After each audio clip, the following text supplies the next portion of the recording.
Situation 1, जब parent का auditor ही component का ऑडिटर होता है तो ऑडिट रिपोर्ट ड्राफ्ट करते वक्त ऑडिट को इस बात पे रिपोर्ट करनी चाहिए कि क्या जो प्रिंसिपल प्रोसीजर जो प्रिपरेशन और प्रेजेंटेशन के लिए यूज़ हुए हैं क्या वो एज़ पर एएस हैं कि नहीं।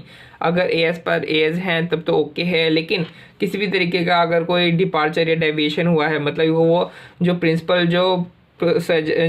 प्रोसीजर जो यूज़ हुए हैं प्रिपरेशन और प्रेजेंटेशन के लिए वो एज़ पर एएस नहीं है, तो ऑडिटर को एक एडवोकेट डिस्क्लोज़र देनी पड़ेगी। उसके बाद ही अपना ओपिनियन एक्सप्रेस कर सकता है कंसोलिडेटेड फाइनेंशियल स्टेटमेंट के ट्रू एंड फेयर व्यू के ऊपर।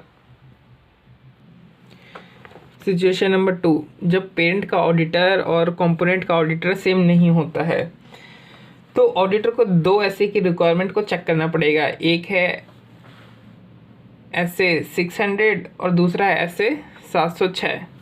तो ऐसे 706 के अकॉर्डिंग अगर ऑडिटर अपनी सीएफएस के अंदर कंपोनेंट ऑडिटर की ऑडिट की रेफरेंस देना चाहता है तो वो दे सकता है, बस उसे ये बताना पड़ेगा कि सीएफएस का इतना पोर्शन अदर ऑडिटर ने ऑडिट किया है। और इस बात का ध्यान रखना चाहिए कि ये सब जो प्रेजेंटेशन है ये permanent and current period consolidated adjustments का इफेक्ट देने से पहले करना चाहिए। और ऑडिट और कंसोलिडेटेड फाइनेंशियल स्टेटमेंट में अगर हम किसी अदर ऑडिटर के ऑडिट का रिपोर्ट देते हैं तो इसका मतलब ये बिल्कुल भी नहीं समझना चाहिए कि इन दोनों के ओपिनियन में डिफरेंस है, बल्कि इसे डिवीज़न ऑफ रिस्पॉन्सिबिलिटी की तरह देखना चाहिए between the auditor of component and parents auditor. Situation number 3, जब जो कंपोनेंट का एफआरएफ होता है और जो पेरेंट का एफआरएफ होता है ये दोनों डिफरेंट होता है। एफआरएफ मतलब फाइनेंशियल रिपोर्टिंग फ्रेमवर्क, जैसे इंडिया में क्या अभी शेड्यूल 3 चल रहा है। हो सकता है अगर कोई फॉरेन सब्सिडरी हो तो वहाँ पे कुछ और तरीके से प्रेजेंट किया जाता हो। तो दो ऑप्शंस होते हैं। पहला ऑप्शन तो ये है कि जो पेरेंट का जो मैनेजमेंट है वो खुद ही कंपोनेंट जो फ्रेमवर्क यूज़ कर रहा है उसको कंसोलिडेटेड फाइनेंशियल स्टेटमेंट के फ्रेमवर्क में कन्वर्ट कर ले, और जो कन्वर्जन के जो एडजस्टमेंट्स हैं उनको अपने जो प्रिंसिपल ऑडिटर है उससे एडजस्ट करा ले, ताकि ये इंश्योर किया जा सके कि हाँ ये कंसोलिडेटेड फाइनेंशियल स्टेटमेंट्स के लिए जो कंपोनेंट का जो फाइनेंशियल स्टेटमेंट है वो सूटेबल है और अप्रोप्रिएट है। दूसरा अल्टरनेटिव तो ये है कि जो कंपोनेंट है वो खुद ही क्या करे, फाइनेंशियल स्टेटमेंट को पेरेंट की अकाउंटिंग पॉलिसी के अकॉर्डिंग प्रिपेयर करे। और पेरेंट की अकाउंटिंग पॉलिसीज़ कहाँ पे मिलेंगी, इसको जो ग्रुप अकाउंटिंग मैनुअल होता है वहाँ पे इसको पेरेंट की अकाउंटिंग पॉलिसीज मिल जाएंगी।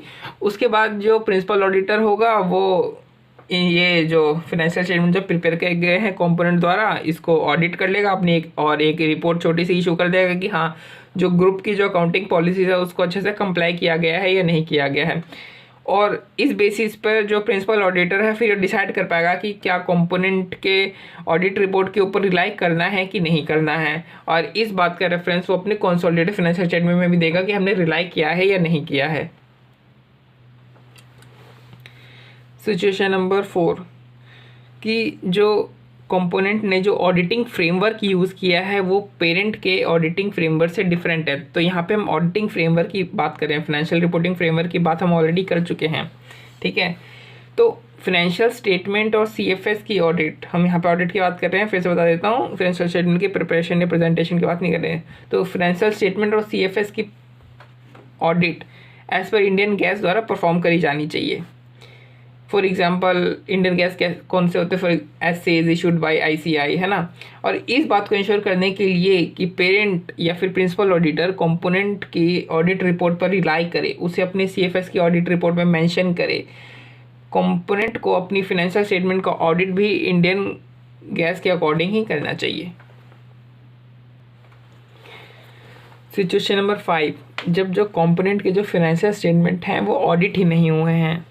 तो जब एक या उससे अधिक कंपोनेंट के फाइनेंशियल स्टेटमेंट ऑडिट ही नहीं हुए हैं तो प्रिंसिपल ऑडिटर अपनी सीएफएस की रिपोर्ट बनाते वक्त अपना ओपिनियन मॉडिफाई कर सकता है। लेकिन ओपिनियन मॉडिफाई करते वक्त ऑडिटर को अनऑडिटेड अमाउंट्स के पॉसिबल इफेक्ट्स का इवैल्यूएशन कर लेना चाहिए, possible effects with respect to qualitative and quantitative.